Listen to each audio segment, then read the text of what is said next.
ശ്രീ ശിവശങ്കർ, താങ്കൾ നേരത്തെ കൈ ഉയർത്തിയത് 1 മിനിറ്റിൽ മറുപടി, അത്രയും സമയമുള്ളൂ, അതുകൊണ്ടാണ്.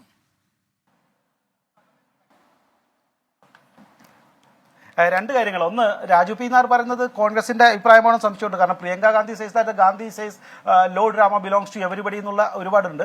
രണ്ട്, ആയുധമേന്തിയ ശ്രീരാമൻ അപരമത വിദ്വേഷിയാണ് എന്ന് പറയുമ്പോൾ അങ്ങനെ പറയാൻ ഈ പറയുന്ന രാജുവിന് ധൈര്യമുണ്ടോ? അപ്പോ ആയുധമേന്തിയ മറ്റു മത ആൾക്കാരൊക്കെ അങ്ങനെയാണോ? ആയുധമേന്തി എന്നുള്ളത് കൊണ്ട് മറ്റു മതങ്ങളെ ദ്രോഹിക്കുന്നു എന്നാണോ? അപ്പൊ രാമന്റെ സങ്കല്പം അതല്ല. രാമന്റെ സങ്കല്പം അതല്ല. രാമന്റെ സങ്കല്പം നീതിബോധമാണ്. രാമന്റെ സങ്കല്പം എന്താണെന്നും മതവിശ്വാസിയല്ലാത്ത അങ്ങാണോ വിശ്വസിക്കുന്നത് രാജു? മതവിശ്വാസിയല്ലാത്ത ഹിന്ദു മതവിശ്വാസിയല്ലാത്ത അങ്ങാണോ നിശ്ചയിക്കുന്നത് രാമൻ ആരാണെന്നും രാമൻ എങ്ങനെ നിൽക്കണമെന്നും രാമന്റെ ഏത് തരം ചിത്രം ആരാധിക്കണമെന്നും താങ്കളാണോ നിശ്ചയിക്കുന്നത്?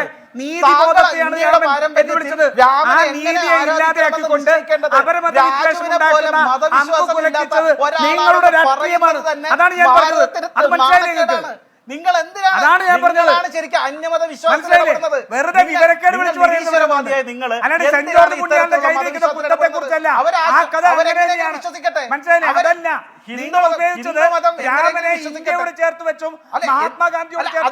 ശ്രീരാമനെ എങ്ങനെ ആരാധിക്കണമെന്ന്, രാമനെ കുറിച്ചുള്ള സങ്കല്പം, നിങ്ങൾ ശ്രീരാമനെ എങ്ങനെ ആരാധിക്കപ്പെടണമെന്ന് ശ്രീരാമനെ ആരാധിക്കുന്നവർ വിശ്വസിക്കട്ടെ രാജു.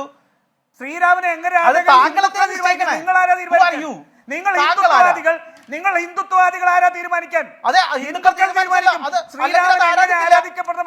ഹിന്ദുക്കളാണ് തീരുമാനിക്കുന്നത്. അതുകൊണ്ടാണല്ലോ നിങ്ങൾ കാണുന്നത് കൂടുതൽ പേർ അത് ആരാധിക്കുന്നുണ്ടല്ലോ. പിന്നെ നിങ്ങൾ തെറ്റിച്ച് നിങ്ങൾ എന്നിട്ട് പറഞ്ഞ കാര്യം നേരത്തെ പറഞ്ഞ 37% വരുന്ന ഹിന്ദുക്കൾ നിങ്ങളുടെ രാമന്റെ സങ്കല്പത്തെ അംഗീകരിക്കുന്നില്ല. തെളിവ് വേണോ? വേറെ തെളിവ് വേണോ?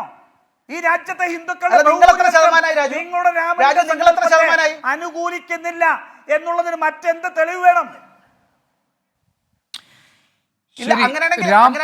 ശ്രീരാമക്ഷേത്രത്തിലെ പ്രാണപ്രതിഷ്ഠ ദിനത്തിൽ പ്രധാനമന്ത്രി എത്തുമ്പോൾ ഈ ഏത് തരത്തിൽ ഇതൊരു രാഷ്ട്രീയായുധമാക്കുന്നു BJP എന്ന ആരോപണം ഉന്നയിക്കുന്ന പ്രതിപക്ഷം ഇതിനോട് സ്വീകരിക്കുന്ന സമീപനം എന്തായിരിക്കും എന്നത് നമുക്ക് കാത്തിരുന്ന് കാണാം.